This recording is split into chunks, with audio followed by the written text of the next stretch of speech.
Tallinn, Estonie, 29 novembre 2017. Le soleil s'est déjà couché, plongeant la ville dans une obscurité hivernale. À l'intérieur des archives nationales, un bâtiment massif qui fut autrefois le siège estonien du KGB, l'historien Erik Saar est seul. Les portes sont closes au public depuis des heures, mais lui, spécialiste des transmissions soviétiques, s'attarde pour numériser les derniers dossiers. L'atmosphère est pesante.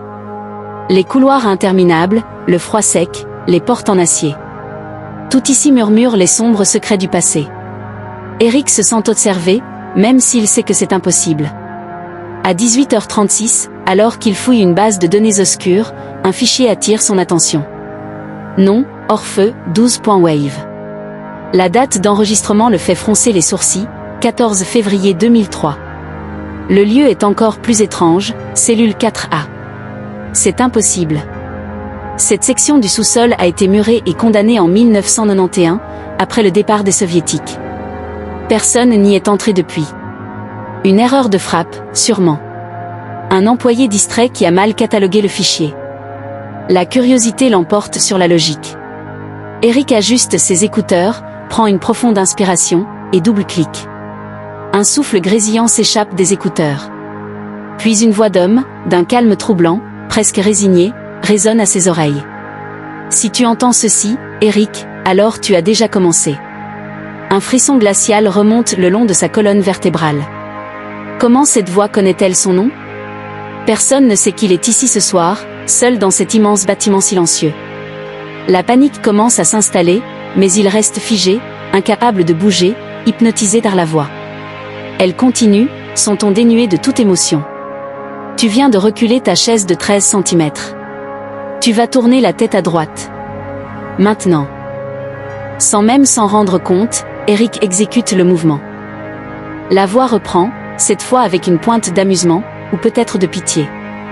Tu crois aux erreurs d'archives. Tu crois qu'un employé a mal daté ce fichier. Mais tu oublies, ce bâtiment. Rien ne disparaît vraiment ici. Un silence s'installe, lourd et oppressant. Puis, la voix devient plus directive, presque un ordre.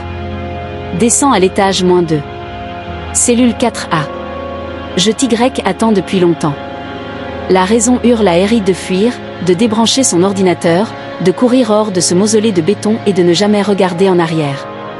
Mais une autre force, plus puissante, un mélange de peur, d'obsession académique et du sentiment vertigineux que le passé lui-même l'appelle, le pousse à se lever.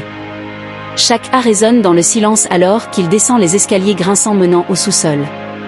L'air se raréfie, devient plus froid, plus humide. Il passe devant les caméras de surveillance, éteintes depuis des décennies, mais il jurerait sentir un objectif invisible le suivre. Elle arrive enfin devant la porte de la cellule 4A.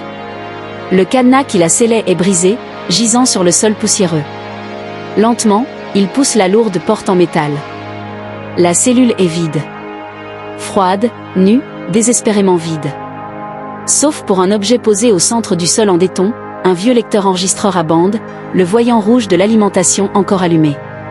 Erik s'approche, le cœur battant à tout rompre. Il s'accroupit et appuie sur le bouton de lecture. La même voix. Mais cette fois, elle est plus grave, plus usée, comme si des années s'étaient écoulées. Tu as enfin compris, Erik. Ce que tu cherches à expliquer, t'explique toi-même. Ce que tu penses écouter est déjà en train d'être enregistré. Un autre silence, encore plus long. Puis la voix conclut, ce fichier existe en 2 versions. Celle que tu viens d'entendre, et celle que tu laisseras ici. Regarde derrière toi. D'un geste brusque, Erik se retourne. Personne. La cellule est toujours vide. Mais son regard est attiré par quelque chose sur le sol, près de la porte. C'est son propre dictaphone, celui qu'il utilise pour prendre des notes. Le voyant rouge d'enregistrement clignote. Sur le petit écran, le nom du fichier s'affiche déjà, Orfeu, 13.wave.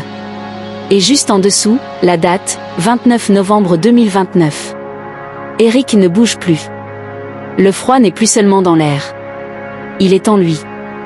Le futur vient de commencer à lui parler. Et il n'a nulle part où fuir. Merci d'avoir regardé. Si vous aimez les histoires qui jouent avec votre perception du temps et de la réalité, n'oubliez pas de liker la vidéo et de vous abonner pour ne rien manquer. Si vous aimez les histoires qui jouent avec votre perception du temps et de la réalité, n'oubliez pas de liker la vidéo et de vous abonner pour ne rien manquer.